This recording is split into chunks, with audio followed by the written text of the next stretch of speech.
నమస్తే, welcome to HM TV. నేను వచ్చిన అంటే ఏదో ఒక ఇంపార్టెంట్ ముచ్చటతోని ఏదో ఒక స్పెషల్ పర్సన్తోని మీ ముందుకు వస్తాను తెలుసు కదా.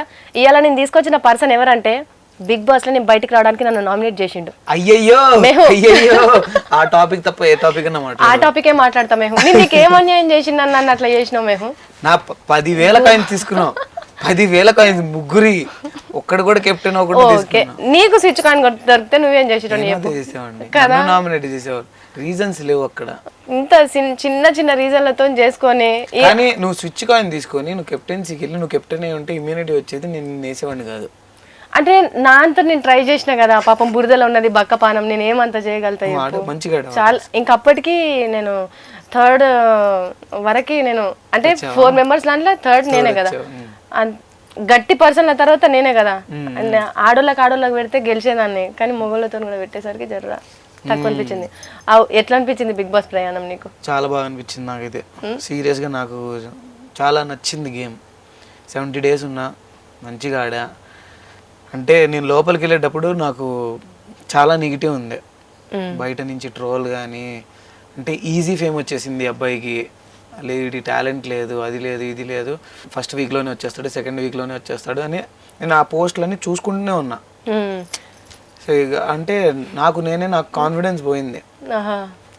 నేను ఫస్ట్ 2 weeks చూస్తే నేను అసలు ఏం మాట్లాడలే. అవును, నాకు ఆ ప్రెషర్ ఉండే, బయట ట్రోల్ ఉంది, బయట ట్రోల్ ఉంది. ఇంకోటి సపోర్ట్ నాకు నా ఫ్రెండ్స్ అందరు చేస్తారని నా నమ్మకం ఉంది లోపల, ఎవరో ఒకళ్ళు నేను నామినేషన్లు ఉంటే సేవ్ చేపిస్తారని.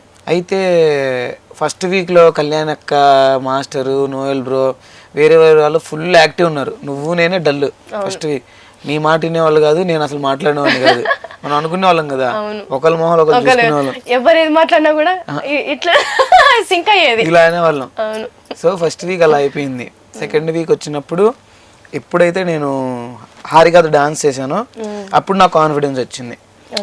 ఫస్ట్ మెడల్ వచ్చింది నాకు. సో అట్లీస్ట్ వీడు బాగా డాన్స్ చేస్తాడని ఆడియన్స్కి తెలిసి టాలెంటెడ్, వీడికి కొంచెం టైం ఇవ్వచ్చు అన్న ఇస్తారన్న కాన్ఫిడెన్స్ నాకు వచ్చింది. సో ఇంకా థర్డ్ దాంట్లో రోబో డాన్స్ జరిగింది. రోబో డాన్స్ లో మనం ఫుల్ హైపర్ అయ్యడం వల్ల మనకి లోపల ప్లస్ అయింది. అవునా, అరే వీళ్ళందరూ గేమ్ బాగా ఆడతారు, కోపం వచ్చింది అంతా ఉండిద్ది. బయట ఎంత భయంకరమైన బ్యాడ్ అంటే నేను చూసా ట్రోల్ ఏంటంటే, అమ్ముంటే నన్ను తీసుకెళ్ళండి అంటే కింద కాదు, ఆగుపోయా ఇంక 2 రోజులు ఆగుపోయా బయటకు వస్తావు నువ్వే అన్నది. నా ట్రోల్స్ చూసి అన్ని నవ్వుకున్నా నేను.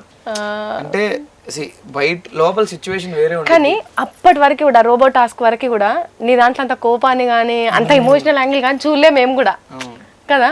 అంటే నువ్వు బిగ్ బాస్ హౌస్ లోకి పోయే ముందే వచ్చిన దాంట్లో నీ గురించి ఏమేమి అనుకుంటున్నారు, ఎవరెవరు ఎట్లా అనుకుంటున్నారు అనేది చూసుకున్నావా?